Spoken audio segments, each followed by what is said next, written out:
H for Hindi 121 पे एक बार फिर से आपका स्वागत है। ये देखिए, जब कभी भी आपको should have, would have, could have, might have, must have, ought to have, अब ये सारे के सारे नीडंट हैव, इनका इस्तेमाल करना होता है तो मैंने अक्सर लोगों को कंफ्यूज होते हुए देखा है। तो मैंने सोचा क्यों ना इसी को थोड़ा सा आपके लिए आसान बना दें, और इसीलिए ये वाला वीडियो आप लोगों के लिए हाजिर है। शुरुआत करने से पहले एच फॉर हिंदी 121 को सब्सक्राइब कर दीजिएगा और वीडियो को लाइक। ये आपके लिए फ्री है, लेकिन हम जैसे नए क्रिएटर्स को काफ़ी इनकरेज करता है, तो कीजिएगा ज़रूर। करते हैं शुरुआत। सबसे पहले बात करते हैं कि जब आपको ये कहना हो कि कोई भी एक्शन होना चाहिए था लेकिन हुआ नहीं, आप इस बात पर जोर देना चाहते हैं कि होना चाहिए था। आपकी ये राय है कि ये नहीं होना किसी ना किसी एंगल में गलत हुआ, तो उस केस में आप शुड हैव का इस्तेमाल करते हैं। सिंपल। एग्जाम्पल के लिए, जब आप कहते हैं तुम्हें उसे पहले ही बता देना चाहिए था, तुम्हें पहले ही बता देना चाहिए था, तो सेंस वही आ रहा है, एक ऑब्लिगेशन का सेंस, एक ये थॉट का सेंस कि नहीं बताकर गलती करी। सो यू शुड हैव, बताने के लिए आप क्या कहते हैं? टोल्ड। टेल मतलब बताना। You should have told. किसी एक इंसान को बताने की बात हो रही है तो हिम या फिर हर हो सकता है। सो चलिए, you should have told him पहले ही, अर्लियर। जब आप कहते हैं you should have told him earlier, तो क्लियरली सामने वाले को समझ में आता है कि आप इस ओपिनियन के हैं कि ये बात छुपानी नहीं चाहिए थी, बता देना चाहिए था, मुझे अपनी बातें और स्पष्ट रखनी चाहिए थी। I should have made my points clear. Made my points. अच्छा, और स्पष्ट कहा जा रहा है, और भी ज्यादा।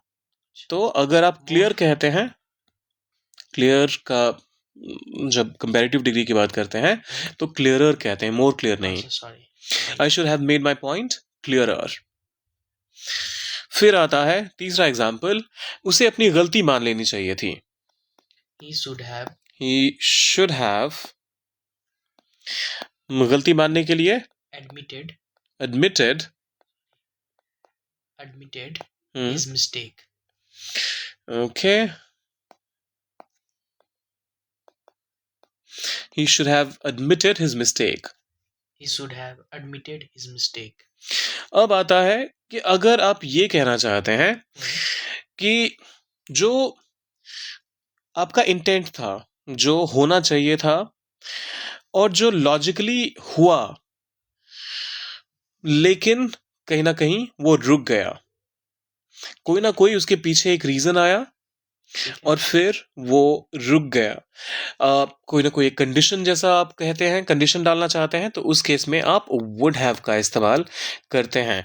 अगेन ध्यान रखिएगा, ये एक बहुत पॉजिटिव साउंडिंग फ्रेज है, लेकिन सेंस एक नेगेटिव का क्रिएट करता है। एग्जाम्पल के लिए, जब आप कहते हैं अगर तुम बुलाते तो मैं आ जाता, मतलब इनडायरेक्टली क्या मैसेज है कि मैं नहीं आया। तो पास्ट में अगर तुम मुझे बुलाने का काम करते तो पास्ट में मैं आता। सो मैं आता, I would have come। Have आया तो ये तो हमेशा ध्यान रखिएगा कि वर्ब का जो थर्ड फॉर्म है वही आएगा। सो I would have come if you had called. I would have come if you had called. I would have come if you had called. दूसरा एग्जाम्पल देखते हैं, अगर समय होता तो हम जरूर आते, हम मिलने जरूर आते। ठीक है।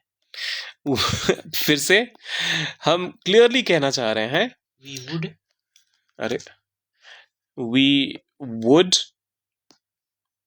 have visited। चलिए ठीक है, विजिटेड मान लिया। कम भी कह सकते हैं, कम टू मीट यू, या फिर वी वुड हैव विजिटेड। अगर विजिट कहेंगे तो फिर विजिट टू मीट यू कहने की आवश्यकता नहीं है। टू पे समवन अ विजिट का मतलब ही होता है किसी से मिलने के लिए जा रहे हैं। So we would have visited if we had time. We had time. यहाँ पे हमने 2 बार had का यूज क्यों किया? ये हो गया हमारा पास्ट परफेक्ट का स्ट्रक्चर, जहां आप पहले क्या कह रहे हैं, had, जो कि स्ट्रक्चर में आता है, सब्जेक्ट के बाद had आता है, हाँ फिर क्या आता है, वर्ब का थर्ड फॉर्म या हाँ फिर पास्ट पार्टिसिपल। हाँ तो वही हमने यहाँ पर यूज किया है, हैव का थर्ड फॉर्म। had. कोई भी चीज होना, I have something, I have a pen, मेरे पास एक कलम है. राइट। अगर मैं कहता हूं मेरे पास एक कलम अभी थोड़ी देर पहले तक थी, अच्छा. तो उस केस में आप क्या कहेंगे, I had a pen until just now. Okay. I've had a pen until just now. तो प्रेजेंट परफेक्ट का इस्तेमाल हो गया वहां पर। तो यहाँ पर हम पास्ट परफेक्ट कह रहे हैं कि we had time, अगर हमारे पास समय होता तो। अच्छा, ठीक है. So we would have visited if we had time. तीसरा एग्जाम्पल देखते हैं, वह मदद कर देता अगर उसे पता होता। He hmm would have hmm helped hmm if he had known. If he had known. Okay. He would have helped if he had known. He would have helped if he had known. चलिए, अब आता है हमारा तीसरा structure, could have का कब इस्तेमाल करेंगे फिर। अगर हमने यहाँ तक would have ही कवर किया है, तो फिर कहीं ना कहीं ये तो एक सेंस दे रहा ना कि ऑलमोस्ट हम पूरी लिस्ट इसी में कंप्लीट कर लेंगे, लेकिन ऐसा नहीं है। could have भी बहुत इंपॉर्टेंट है, खासतौर पे आप ये कहते हैं कि कोई एक किसी भी काम को कर पाने में अपनी काबिलियत जब दर्ज कराना चाहता है, फिर से ये भी नेगेटिव है, एक नेगेटिव थॉट के साथ आता है कि ये काबिलियत की वजह से कोई भी चीज पॉसिबल थी लेकिन हुई तो नहीं। तुम कर सकते थे लेकिन हुआ नहीं। तुम कर सकते थे लेकिन किया नहीं। तुम यह काम आसानी से कर सकते थे। चलिए इसी को पहला एग्जाम्पल मान लेते हैं, तुम यह काम कर सकते थे। You could have done this. मतलब मैं क्या कहना चाह रहा हूं, तुम में वो काबिलियत है, तुम में वो क्षमता है कि तुम ये काम कर सकते थे लेकिन तुमने नहीं किया। ये एक अंडरलाइन मैसेज है इसका। दूसरा एग्जाम्पल देखते हैं, अगर मान लीजिए मैं कहूं कि किसी मैच में रोहित शर्मा का प्रदर्शन बेहतर हो सकता था, तो अंडरलाइन मैसेज क्या हुआ? He could have. Underline message क्या हुआ सर? कि वो और अच्छा कर सकता था। Exactly. So Rohit Sharma could have performed better. एक बार फिर से पढ़िए। Rohit Sharma could have performed better. Rohit Sharma could have performed better. फिर आता है, हम समय पर पहुंच सकते थे, अगर मान लीजिए कुछ यूं कहना हो। We could have arrived on time. Reached on time, arrived on time, make it on time, वो भी कह सकते हैं। We could have made it on time. तो उसका मतलब भी वही होगा कि हम समय पर पहुंच सकते थे। तो तीनों में देखिए सेंस क्या है, कैपेबिलिटी है लेकिन हुआ नहीं। रोहित शर्मा बहुत कैपेबल प्लेयर है, लेकिन एक किसी गेम में, किसी एक मैच में तो ये हो ही सकता है, पॉसिबल तो है ही कि उसमें उनका परफॉर्मेंस नहीं रहा बढ़िया। हम पहुंच तो सकते थे लेकिन पहुंचे नहीं। चलिए फिर आता है माइट हैव, जहां पर संभवतः कुछ होने की आप संभावना जता रहे हैं कि ये शायद हुआ हो, वह शायद मुझसे मिलने आया हो। तो इसको ट्रांसलेट करते हुए आप कहेंगे माइट हैव। देखिए यहां मे हैव और माइट हैव, जब आप इन दोनों का इस्तेमाल देखेंगे तो काफी सिमिलर साउंड करेगा। जब सेंस पास्ट का हो तो उस केस में आप हमेशा माइट हैव का इस्तेमाल करेंगे। वो मान लीजिए मैं ये कह दूं कि मेरा कोई दोस्त है जो शायद मुझसे मिलने आया हो। ठीक है। So my friend might have come to meet me या फिर come to see me. दोनों का मतलब सेम होगा. बिल्कुल. My friend might have come to see me. अब ये प्रेजेंट में भी हो सकता है. मैं यहाँ पर बैठे बैठे ये कहने की कोशिश कर रहा हूँ कि अभी जब हम दोनों बात कर रहे हैं, मेरा दोस्त शायद किसी पर्टिकुलर लोकेशन पे पहुंच चुका होगा. मान लीजिए वो जर्नी कर रहा था, तो उसकी जर्नी, उसका ट्रैवल कंप्लीट हो चुका होगा. तो ये पास्ट, हम इसे प्रेजेंट का पास्ट बोलते हैं ना, प्रेजेंट परफेक्ट को, लेकिन ये पास्ट का सेंस बिल्कुल नहीं दे रहा है. ये बिल्कुल प्रेजेंट का सेंस दे रहा है, और ये कहीं ना कहीं एक पॉजिटिव सेंस भी दे रहा है. अब मान लीजिए मुझे अगर यूं कहना हो, शायद मैंने उसे गलत समझ लिया हो. शायद. आई माइट हैव. गलत समझना मतलब मिसअंडरस्टैंड. मिसअंडरस्टैंड. उसका पे हो जाएगा misunderstood. Misunderstood him. Simple. I might have misunderstood him. I might have misunderstood him. ये मुझे बहुत अच्छा लगा. अभी आपको जब पहली बार गड़बड़ लगी तो आपने वहीं पर रुककर करेक्ट किया, और ऐसे ही आप सीखते हैं. Stop, correct and continue. जब तक आप ये नहीं करेंगे तो आपको स्पोकन इंग्लिश में क्लैरिटी नहीं आएगी. और ये आप शायद उन लोगों के सामने करना चाहें जो आपको जजमेंट करने के लिए नहीं, आपके लिए जजमेंट पास करने के लिए नहीं बैठे हैं. ठीक है. जिनके साथ भी आपको वो कॉन्फिडेंस है कि हाँ ठीक है, वो आपकी लर्निंग में हेल्प करेगा, वहां पर ये जरूर फॉलो कीजिए, क्योंकि सामने वाले को समझ में आता है कि आपको क्लियर अंडरस्टैंडिंग है चीजों की. ठीक है. I might have misunderstood him. वे शायद रास्ता भटक गए हों. They might have lost their way. Okay. They might have been lost भी तो कह सकते हैं. वो तो हाँ. वो शायद खो गए हों. हाँ. लेकिन यहाँ क्लियरली हमने क्या कहने की कोशिश करी है, रास्ता भटक गए हों. So they might have lost their way. their way.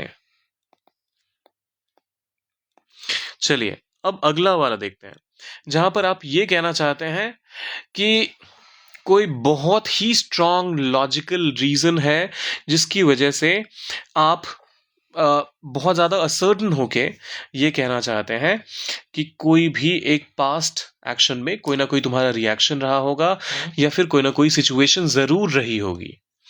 तो उस केस में आप फिर मस्ट हैव का इस्तेमाल करते हैं. बहुत आसान है. मस्ट हैव बोले तो ये तो हुआ ही होगा, तो उस केस में आप मस्ट हैव का इस्तेमाल करेंगे. तुम्हें बहुत गुस्सा आया होगा. You must have been very angry. तो यहाँ बिन हमने क्यों कहा, बोलिए. मैं श्योर नहीं उसके बारे में. हमने कल भी इसके बारे में डिस्कस किया था. सब अगर वर्ब हमारा बी है कहीं पर होने के लिए, अगर आप वर्ब बी का इस्तेमाल करते हैं तो पास्ट में ये हो जाता है was, और पास्ट पार्टिसिपल में sorry be. So you must have been very angry. Subject आया, मस्ट हैव आया, वर्ब का थर्ड फॉर्म आया, और वेरी एंग्री बहुत गुस्सा. अब मान लीजिए मुझे यूं कहना हो, वह बहुत थका हुआ होगा. He must have been very tired. He must have been very tired. एक एग्जाम्पल आप बोल दीजिए. उन्हें रास्ता पता होगा. अच्छा, एक रास्ता अगर खो रहा है, पिछले वाले में हमने रास्ता खोने की बात करी तो अब रास्ता पता भी कर ही लेते हैं. चलिए, उन्हें रास्ता पता होगा. They must have known the way. known, अरे KNOWN, the way. They must have known the way. They must have known the way. अब अगला वाला देखते हैं. अगर ये वाला वैसे ऑब्सोलीट है तो मैं बस एक ही एग्जांपल इसका कवर करता हूं. ये काफी हद तक ought to have, ये काफी हद तक should have वाला सेंस ही देता है. So something ought to have happened मतलब एक मॉरल ऑब्लिगेशन, एक सेंस ऑफ बेसिक अंडरस्टैंडिंग, एक कॉमन सेंस की इस सिचुएशन में ये इस इंसान को, मतलब किसी भी इंसान को ये करना चाहिए. तो मतलब ये नहीं है कि आपके लिए वो रूल अलग है और मेरे लिए वो रूल अलग है. किसी भी सिचुएशन में जहां पर एक क्लियर थॉट रखना चाहिए कि यार ये तो होना ही चाहिए. मतलब इसमें कोई इफ एंड बट की बात नहीं है. जैसे मैंने कहा शुड हैव का सेम एग्जैक्ट सेंस आता है, तो इसी वजह से आप इसको रिप्लेस कर सकते हैं उससे. Also just to sound very knowledgeable, ought to have का इस्तेमाल मत कीजिएगा। ये ऑब्वियसली सामने वाला समझ तो जाएगा, लेकिन साथ में ये शो ऑफ टाइप की फ्रेजेस हैं अच्छा जो स्पोकन इंग्लिश में एटलीस्ट जो आज के डेट में कॉमनली इस्तेमाल होते नहीं है। Just because you want to tell the entire world that you know it, you end up using it. तो एग्जांपल एक देख लेते हैं, उसे सच बोल देना चाहिए था, इसी से मिलता जुलता हमने पहले भी कवर किया था। हम्म, ही ought to have told the truth. told the truth। यहां पर should have भी कह सकते हैं। अरे ट्रस्ट कह दिया मैंने इसको तो।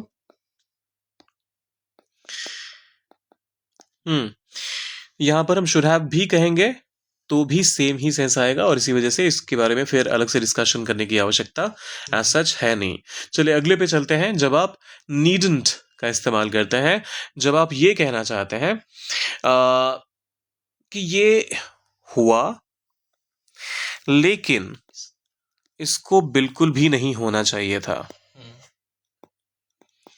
needn't have, इसकी जरूरत ही नहीं थी। अच्छा तुम्हें इतने पैसे खर्च करने की जरूरत ही नहीं थी। you needn't. अच्छा, अगर आपको needn't बोलने में दिक्कत आती है तो आप need not भी कह सकते हैं। Okay, और ये भी you need have not ये मत करिएगा। ठीक है। need हमारा यहाँ पर वर्ब के तौर पे नहीं, मोडल वर्ब के तौर पे काम कर रहा है। सो need not अलग अलग कहना क्लियर बहुत जरूरी है। सो you need not या Have, फिर you needn't। हाँ, हम्म have, हम्म spent, spend का मतलब खर्चा करना, और spend, और जब spend पास्ट का हो जाता है spent, correct. So you needn't have spent so much money. इतने पैसे, so much money। You need not have spent so much money. चलिए अच्छा अगला एग्जांपल देखते हैं। उसे चिंता करने की क्या जरूरत थी? Okay. He sorry, he need not have worried so much. Okay. Worry मतलब, चिंता करना, और पास में जाके ये बन जाता है worried। worried ये हो जाता है हमारा वर्ब में, और worried ये हो जाता है हमारा एडजेक्टिव में। ठीक है। बहुत सारे लोग दोनों को इंटरचेंजेबली भी प्रोनाउंस करते हैं, और बहुत सारे अलग अलग डिक्शनरी बुक्स में अगर आप देखेंगे ना तो वरीड आपको नहीं देखने को मिलेगा, कुछ एक में वरीड देखने को मिल भी जाता है। सो वरीड एंड वरीड दोनों ही एक्सेप्टेबल प्रोनाउंसिएशन मैं मानता हूँ। Rest it is your personal choice as well. यहाँ पर ग्रामर का परफेक्ट रूल कुछ नहीं चल रहा। So he needn't have worried so much. He didn't have worried so much. चलिए अब एक क्विज करते हैं। क्विज में ज़्यादा नहीं, 20-25 सवाल हैं, और उन सवालों को हम कवर करेंगे। ये समझने की कोशिश करेंगे कि should have, would have, need not have, ought to have, इन सब का इस्तेमाल जब आपको करना हो तो कौन सा, किस सेंटेंस के केस में कौन सा यूज होना चाहिए, ठीक है। तुम्हें मुझे पहले ही बता देना चाहिए था। तो क्या करें? Should have. You should have, ये तो हमारे एग्जाम्पल में भी था। अच्छा, शुड हैव के बदले यहाँ पर ऑट टू हैव भी कह सकते हैं। हाँ, ठीक है, ये होना चाहिए था और हुआ नहीं, और एक सेंस ऑफ ऑब्लिगेशन है यहाँ पर। कहने की कोशिश की जा रही है कि सही अप्रोच यही होना चाहिए था, इसमें कुछ इफ एंड बट की बात नहीं है। So you should have told me earlier. अगर वह बुलाता तो मैं आता। So I dash come if he had called. would have. I would have come if he had called. I would have come if he had called. वह यह काम आसानी से कर सकती थी। She could have done this easily. Capability है उसमें। अरे सॉरी, couldn't नहीं, could have, किया नहीं लेकिन कर सकती थी। She could have done this easily. वह शायद घर पर ही रहा हो। So he might have stayed home. He might have stayed home. He might have stayed home. उसे बहुत थकान महसूस हुई होगी। He बहुत थकान महसूस हुई होगी। Must. हाँ, must have आएगा। Obviously, बिल्कुल क्लियर सोच है ना कि मुझे इसमें संशय नहीं है कि ये काम हुआ ही होगा। पिछले में आपने क्या कहा? शायद घर पर ही रहा होगा। अच्छा, जब संशय हो, आपको शंका हो, श्योर नहीं है, श्योरिटी ना हो, तो उस केस में आप माइट हैव का इस्तेमाल करते हैं। लेकिन जब आपको वो श्योरिटी है ये हुआ कि है। यार ये तो हुआ ही होगा, तो उस केस में आप मस्ट हैव का इस्तेमाल करते हैं। आप क्लियर साउंड कर रहे हैं यहाँ पर, उसे बहुत थकान महसूस हुई होगी, हम्म, शायद महसूस हुई होगी नहीं, सो मस्ट हैव। ठीक he must have felt very tired. उसे सच बोल देना चाहिए था। है। शुड हैव चलिए, he should have told the truth. He should have told the truth. ये तो पहले भी कवर किया हमने एग्जांपल में। तुम्हें इतना परेशान होने की जरूरत नहीं थी। You wouldn't hmm wouldn't have worried so much। सही है ये। ओके, यहाँ पर आपको जरूरत का सेंस आ रहा है, अच्छा। इस चीज की जरूरत ही नहीं थी। Hmm, so need not have, you need not have worried so So much. ये करने की कोई आवश्यकता थी ही नहीं। अगर तुम कोशिश करते तो सफल हो जाते। you would have you would have succeeded. if you had tried। एक बार फिर से। if you would have succeeded if you had tried। बहुत बढ़िया। वह और बेहतर प्रदर्शन कर सकता था। he might have performed better। अच्छा, चलिए, बहुत बढ़िया। he might have performed better, एक आशंका है, लेकिन इसके ना होने के चांसेस भी हैं। ठीक है। तो ये हमने माइट हैव का इस्तेमाल किया। वे शायद रास्ता भूल, अरे ये सारे तो हमने एग्जाम्पल में जो कवर किए वही आ गया। सो वे शायद रास्ता भूल गए हों। they might have lost their way। They might have lost their way। तुमने उसे गलत समझ लिया होगा। you must have misunderstood him। Okay, must have क्यों? यहाँ पर आप वुड हैव भी तो कह सकते हैं। लेकिन यहाँ पे श्योरिटी तो दिखा रहा है ना कि तुम यहाँ परेशान होने वाली कोई बात नहीं है, तो नीड नॉट का इस्तेमाल नहीं कर सकते। वुड हैव का इस्तेमाल नहीं कर सकते क्योंकि यहाँ पर ऐसा नहीं है कि कोई भी चीज नहीं होने के चांसेस मैं कह रहा हूँ कि हैं। ठीक है। मैं तो ये कह रहा हूँ कि उल्टा होने के चांसेस हैं, बहुत ज्यादा चांसेस हैं, पॉसिबिलिटी बहुत है। तो इस वजह से हम मस्ट हैव का इस्तेमाल करेंगे यहाँ पर। तुम्हें अपनी गलती मान लेनी चाहिए थी। अच्छा, क्योंकि ये रेपिटेशन है तो अब ये वाला आप ही बता दीजिए फटाफट से कमेंट में जाकर कि इसमें आप कौन सा वाला should have, would have, need not have, could have, इन सब में कौन सा इस्तेमाल, ऑट टू हैव, इन सब में से कौन सा इस्तेमाल करेंगे। कमेंट में लिखिए। जाने से पहले सब्सक्राइब, लाइक और शेयर, ये तीनों चीज़ें आपके लिए बिल्कुल फ्री हैं, लेकिन हमें करती हैं काफ़ी इनकरेज, तो कीजिएगा ज़रूर। मिलते हैं जल्दी।